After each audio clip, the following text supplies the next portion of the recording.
Hey, guys. Hi. How are you? Good. How are you doing? Sorry, I didn't see you guys pop in. I'm having, issues with my in-ears. Oh, no. No worries. I've got the wire clipped to the back of my shirt, and I just noticed, this wire is just hanging out for some reason. I'm like, what the heck is going... Anyways, it's great to finally meet you. Me too. Great to meet.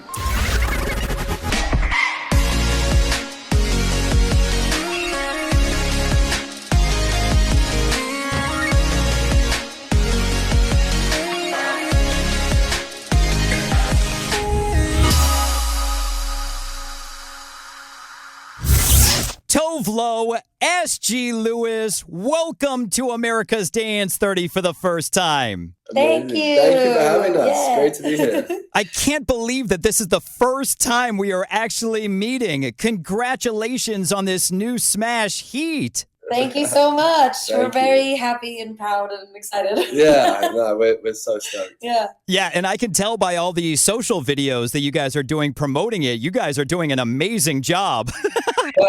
We were like, let's push ourselves, and it's also so much fun doing it together, Yeah. compared to we're obviously both solo artists. We do a lot of stuff, on our own, but doing it together with someone who's also a really good friend, it's just it's really fun. Yeah, it kind of I think that it's harder to kind of you take yourself a bit more seriously when you're solo. Yeah. And, whereas when you're together, it's just whatever. This is fun. And so Tove's got me my TikTok era. It's so funny you mentioned that because when I was chatting with Zerb, he kind of said the same thing when he was dealing with Milwaukee, that it kind of forced him to start putting himself out there and he wasn't used to it beforehand. Yeah, no, it's a really fun safety blanket because it's kind of I think when you're by yourself, you're worried about how you're going to be perceived if people think you look silly. Yeah. But then it's when you're with a friend, it's hey, well, I don't actually care. I think that should go on all of our business cards. I don't actually care. Yeah, that's great. Yeah, if someone's you look stupid, I'm yeah, I know. Yeah, but we got company. Yeah. Exactly. And also, congratulations on the new smash with Nelly Furtado, Love Bites. Thank you. Yes. I Love mean- Nelly. She's such a legend. Queen Nelly. Yeah, Queen Nelly. You guys are definitely busy. Can't wait to talk about how Heat was born. Can't wait to talk about how Love Bites was born. But let's get to know Tove Lo and SG Lewis a little better first with Finky's Firsts. Sounds good.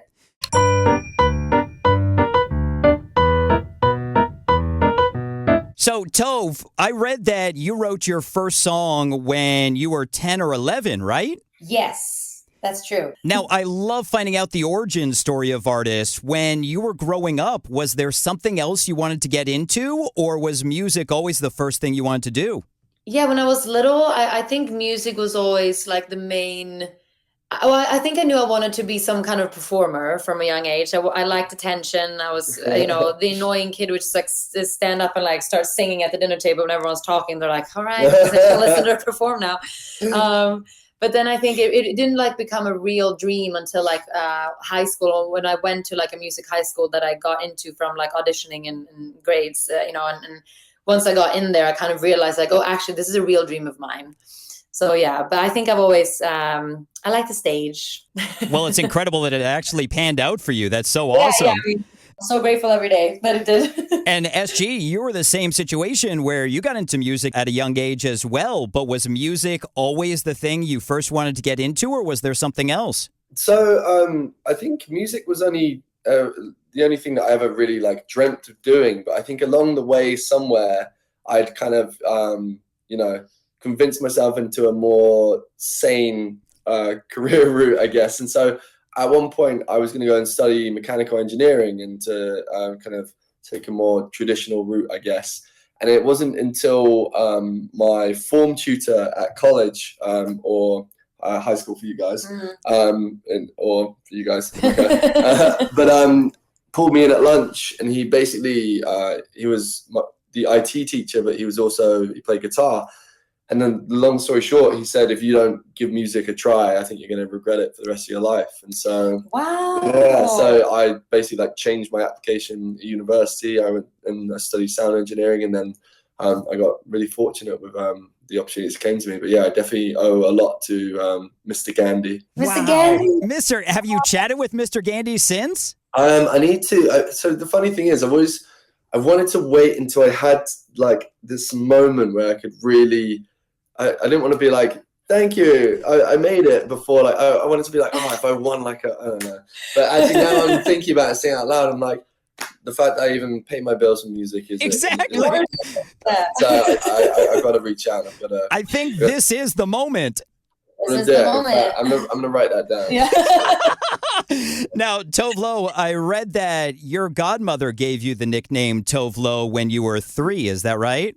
Yeah, there was a lynx at this like animal kind of sanctuary, or maybe it's just a zoo, I don't know. But I was told it was an animal sanctuary when I was a kid. But they had these like a bobcat, like a lynx named Tove or Tove. So I was like, and I kind of became obsessed with it. And then she just kind of started calling me that. And so then that nickname has just stuck my whole life. But now my family kind of feels weird calling me that because they're like, now it's your artist name, you know. So now they just call me Tussan, which means kind of like little fuzzy ball. Not as powerful, I think, but definitely less powerful. But when you were trying to decide on artist names, was Tove Lo always the first choice, or were there other names you were considering? This was so funny. Like, I feel like I've never been good at thinking into the future and like thinking like, what do I want it to be? It kind of just because it was my nickname, it's just what I would like use. And then when I was writing songs for other people, I was like, oh, just use that's great. You know, it's kind of like cool and cute at the same time. And then once I started, you know, transitioning into like being an artist or like putting out my own music, I kind of just kept it. I never really thought of it that much. And I think because I thought my artist career was going to be kind of like my indie side project, while songwriting for others would be my main career. But then when Habits, you know, Stay High took off so instantly, it was kind of, I didn't have time to think about anything. I just went with it, you know? So. And let me take a second, and if I have to apologize, I'll apologize. But is it Tove Lo, or is it correctly pronounced Tove Lo? So I would say the only place that, like, the Swedish way is Tove Lo, but it's only in Sweden. I'm being called anywhere else in the world, it's Tove Lo, just because of how, you know, most languages would pronounce it, I guess. So I've kind of gotten used to, the like Tove Lo pronunciation. It kind of feels like even more like my artist name. But in Sweden, they're always like, why do you correct people? I was like, because I tried for 6 months. I just got used to the international way of saying it, basically. Well, this would have been really awkward if I was saying it incorrectly.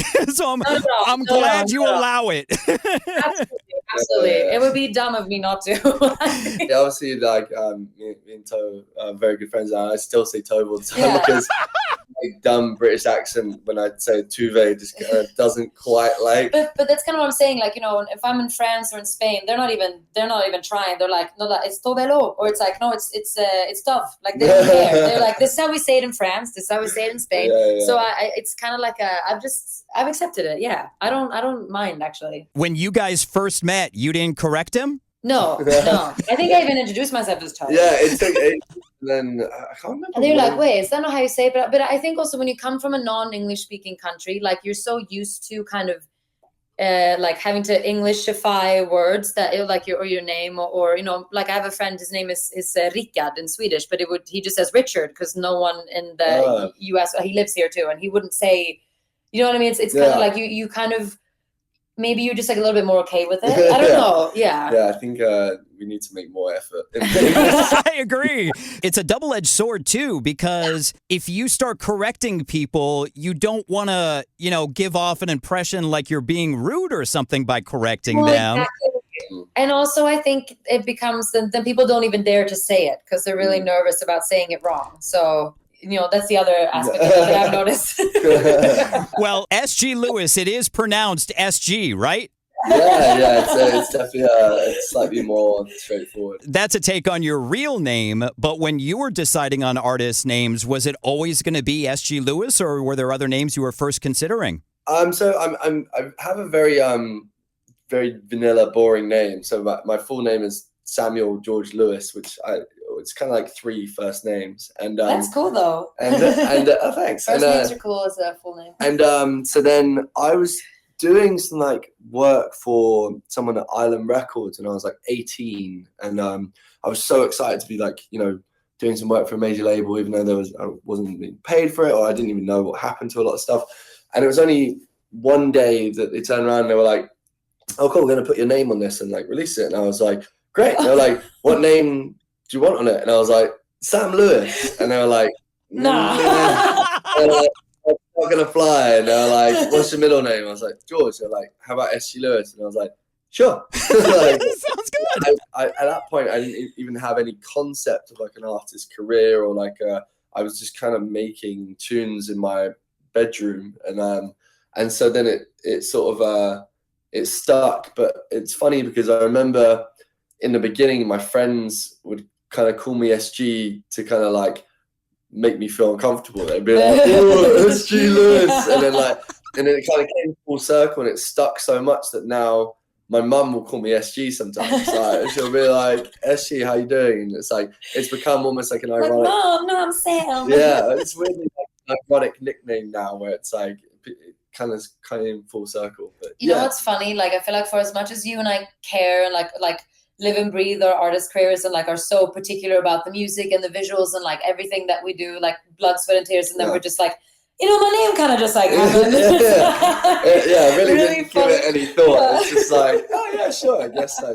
But between all three of us right now, what's wrong with the name Sam Lewis? Like, I think that's a great artist name. Yeah. I mean, I think there's a certain insecurity when you're 18. I was just yeah, like, of course. I was like, yes, important person, whatever you say. Yeah, if someone who like claims to be like above you, who tells you something like that, and you're just like, this is my moment, this is my chance, you're gonna just go like, yes, whatever, yes. I was just like, cool, that's not the sword you're falling on. And like, yeah, but, and I bet you that person's not even at the label anymore. But look where you are now.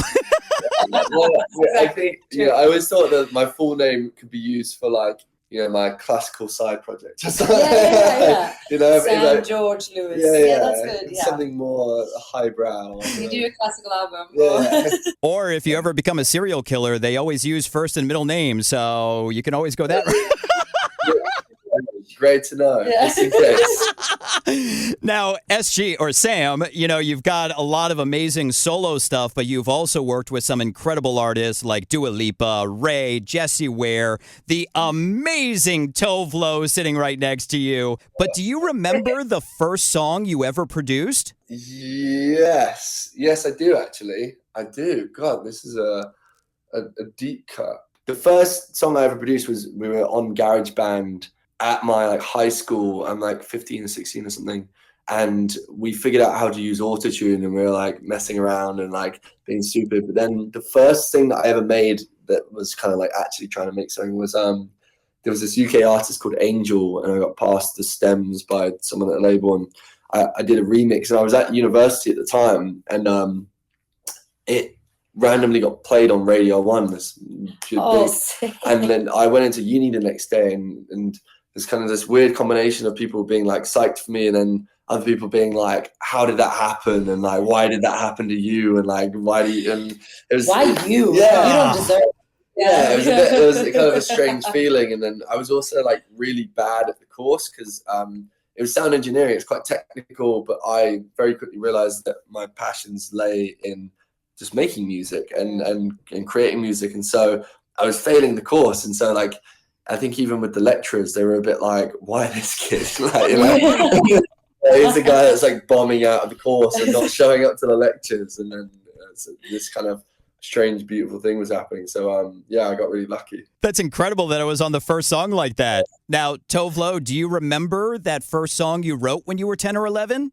I weirdly do, actually. It was like I think you told me this before. Maybe I even sung it to you, which is so awkward. But Yeah, it's like, I remember it was like I kind of also had just started learning English, so like I was writing in English, and it was like something like, people think I'm crazy because I love you, and it's like, but I don't think I'm crazy because I know how romantic you are. Like, it was like really like a love song at like 10 or 11. My parents are like, what's going on? She's like, why do you already have a boyfriend? This is like, no. Let's put an end to this right now.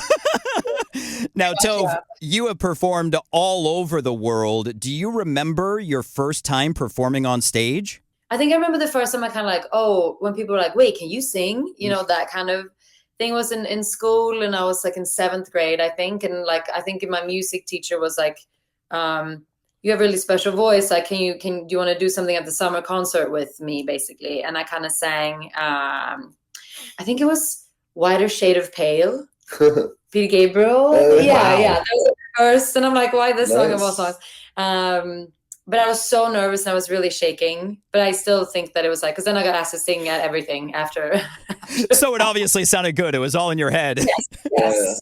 But yeah, I remember my stage fright was so bad, and I couldn't sleep a week before. Like I was like, stomach turned like really, but I don't have that anymore. Now I'm really comfortable. Isn't it crazy how anxiety is though? Like I still get so nervous, like public speaking, even though I'm on the radio. I hate public speaking. I would say public speaking though, whenever I have to do a speech or do like, if there's like an award show or like presenting an award or like, haven't accepted as many awards as I would like. but it's like awkward. But it's like, but when you're up there, kind of even just like, as much as I'm so comfortable, like just yapping away on stage or like singing, like I feel really comfortable doing that. But like going up to do like a speech or saying, like having something planned to say, I find it so nerve-wracking. Yep. I don't know. And what's even crazier is the more you practice, usually that means the more you're going to screw up. Yeah, it is. I feel like too. It's like because then if you get lost once, then you're like, oh, yeah. Wait, I missed the word. What am I? So annoying. Well, SG, you've performed shows and festivals all over the world as well. But do you remember the first performance you ever did? Yeah, I do actually. So yeah, it's funny because I always loved music and I always knew that I wanted to do something in music. But actually, this is a good story. I've always been naturally kind of introverted. I think I've become more extroverted through music and through kind of being thrust into this position. And I'm really grateful that has happened. But like, I was a very shy kid and I was very nervous. And so the first instrument that I ever played was the flute. So like I went to school one day, I saw someone playing the flute. I was like, I want to do that. And so I went to such a nerd. And, I love it. I know it's no secret. No, it's great. But it's about to get worse. Trust me. Strap in. So basically, I was 8 years old and I was performing in the school like concert, and I was doing this like flute piece, and I was queuing up with the other kids. You kind of take turns go on stage, and I said, "Sir, I really, really need the toilet." And they're like, "You're up next. You can't go to the toilet." And I was like, "Sir, I really need the toilet." And he was like, "You're up next." So kick me on stage. No. I go out on stage. I'm playing my little flute, and I piss my pants. And this pool just trickled down my leg, and I. But that's so mean. Like 8 years old. Like, it's so funny because I remember being 8 years old, and when you're 8 years old, you think you're like a grown up, and I remember, and like 8 years old is quite late for pissing yourself. I think. I remember being embarrassed about it, and I remember just being in like utter denial because apparently.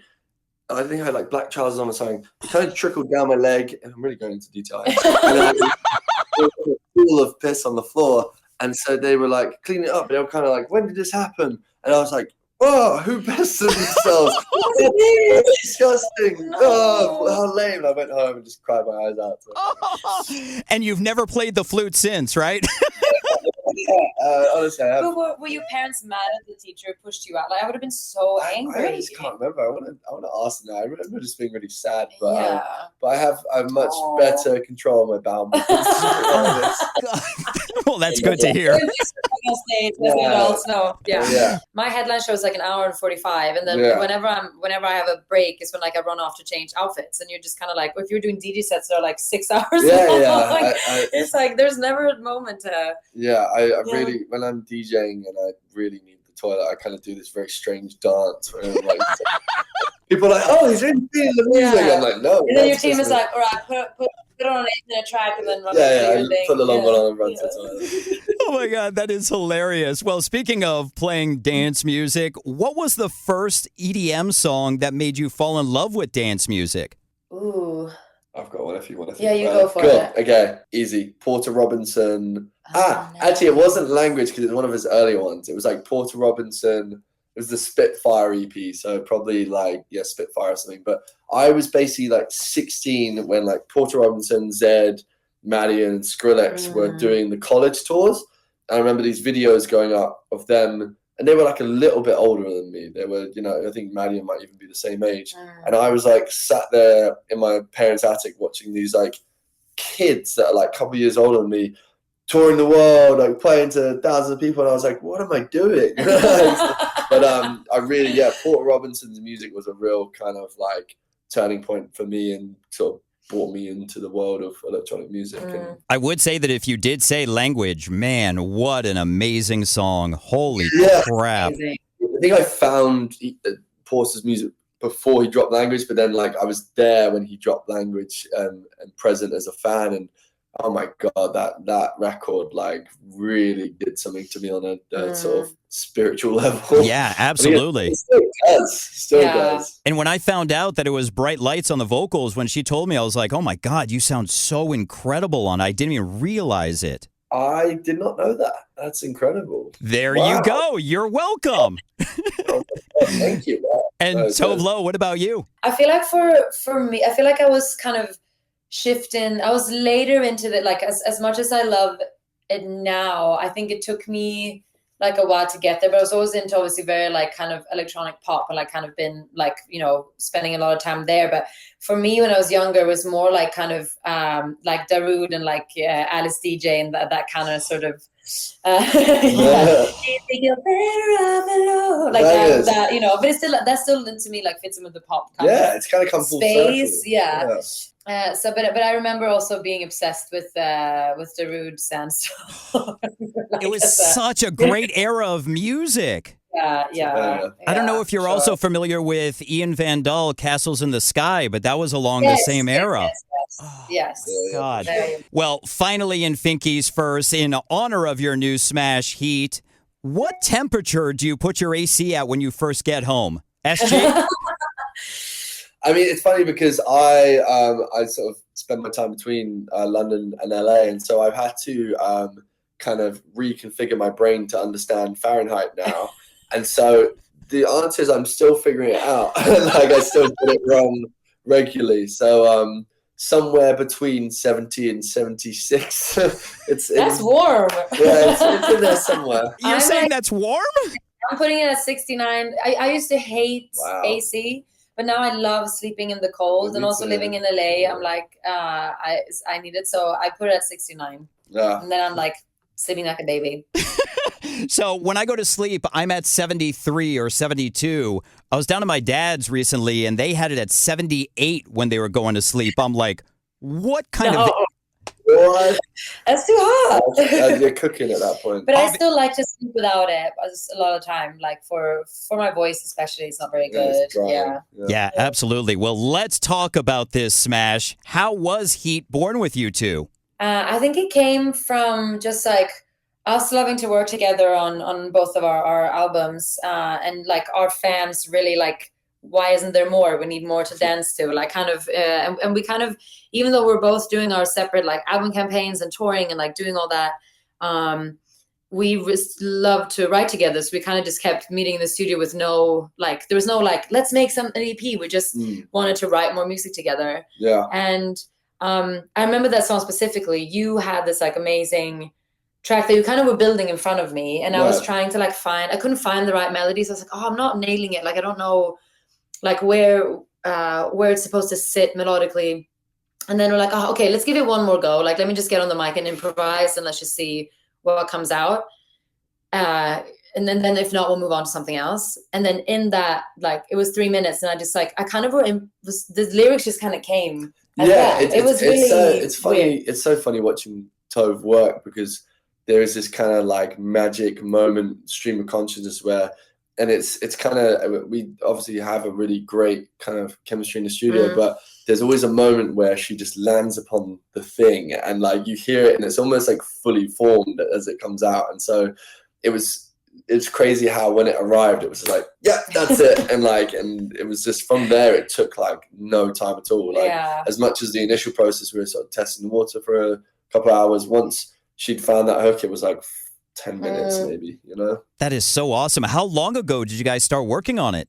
I mean, a year ago? Yeah, a year ago. Yeah. And it's funny because a lot of the music came very quickly, but then we really kind of spent our time dialing in the songs and really like changing tiny little parts. And the whole time I'm like road testing these records in my DJ sets. And so it really created this demand from the fan base. And I think along the way, I definitely upset some of the fan base because I think that they took that as an indication that the music was coming out, like next week. And I was like, no, I just made this. We're just beginning the process. I played one of the other songs in the EP at me and my girlfriend's DJ this Spotify Grammy party, and one of my friends was there, and he's a friend of a friend, and he like came up to me at another party like a few weeks later, and he's like, "Give me the song." I was like, "I'm sorry, it's coming out soon." He's like, "Give me the song." Like he like was chasing me around the party, like, if I don't get this now. But he was like actually mad at me. And I was like, this is a good sign. That's definitely a good sign. Now, something I love to find out about songs is what the final V is from when you start working on it, all the tweaking to when you finally put it out. Do you guys remember what the final V was of Heat? I think it says version 110. Oh my God! Was it? Is it 11? No, it's 12. It's 12. It's 12. Yeah. Okay, I think it might be 12. Yeah. Wait, did you just go from 110 to 12? So as in it's like V1.10 or 12. And so Gotcha. It was. I mean, those are the ones that I kind of bounced and saved, but like it was really kind of incremental along the way of just like the changes and stuff. But I think Let Me Go was like way more. Yeah, that was like 34 versions. Yeah, I think it was 34 it got to. So it was a little crazy. Well, congratulations on the final version of Heat. It is such a banger. And congratulations on Love Bites. How was that song born with Nelly Furtado? Oh wow. Yeah, I mean you start. It started with you. It started with you. So I got put on text with Nelly Furtado. Crazy sentence. And so I heard she was making a new record, and they were sort of like talking about working together. And so we got put on text, and she was immediately so cool and so friendly. And she was like, "Send me some beats." And like she was like, "Look, I'm listening to this song of yours." And I was like, "What is going on? And who is pretending to be Nelly Furtado?" So she was like, "Send me beats." And so I sent this folder over, and you send beats all the time as a producer, and it's maybe one in like 100 you might hear something back on like 6 months down the line. I wake up the next day, and she's like, "Oh, I did this thing last night," and it's just, and so there was that, and so it was really, really cool, and there was like loads of great parts about it, and I ended up taking parts of that and then reproducing it like 6 months later because I was like, I feel like it needs to be dirtier and grittier. So I reproduced the beat, and then it didn't have a chorus. And so I sent it to Nelly, and I sort of wanted to, I had the idea to suggest that Tove write to it. Too bad. And you say Tove. Okay. I'm gonna have it. But so I wanted to suggest that to Nelly, but really crazily and serendipitously, she, before I had any opportunity to suggest it, she was like, "Oh, like I love the work you do with Tove Lo. Like, do you think she'd be down to write to it?" And I was like, "Yeah, let me text her now." And so I texted her. And then I got the text. I was like brushing my teeth or something, and I literally dropped my phone. It's still like cracked from that moment, because I was like, "What?" And then I was listening right away, and it sounded so cool and sexy, and like she sounded so good on it. I love the beat, so I was just like, let's get in the. And I was like, I think I have an idea. Let's get in the studio and just like figure it out. And then we like worked together and like wrote the other parts, and then we all three of us met in the studio and like rewrote some more and tweaked and finished. And it was so cool just like seeing her in person and hearing her sing like. The stuff we wrote together, it was just so surreal. Yeah, it's really cool. And she's lovely and like she's awesome. She could be so much more of a diva, and like she's not. She's just so lovely and cool. Yeah, she is such an icon. Now, had you hadn't met her before? No. Wow. So it was very like oh my god, oh my god, oh my god. Yeah, it was. They very immediately got along. Like, yeah. I think like Nelly and Tove are both just like very down to earth and like fun. You know, I think as pop stars, they would have the right to both be, you know, slightly More colder. of an attitude. Yeah, but like both of them were just like, hey, like, and just got into it straight away. Well, it's so incredible, and it is such a smash as well. Congratulations on everything going on for you guys. Tove Lo, SG Lewis, thank you so much for your time with us on America's Dance 30. Thank you so much. Thank you for having us. Thanks for the great chat. Yeah.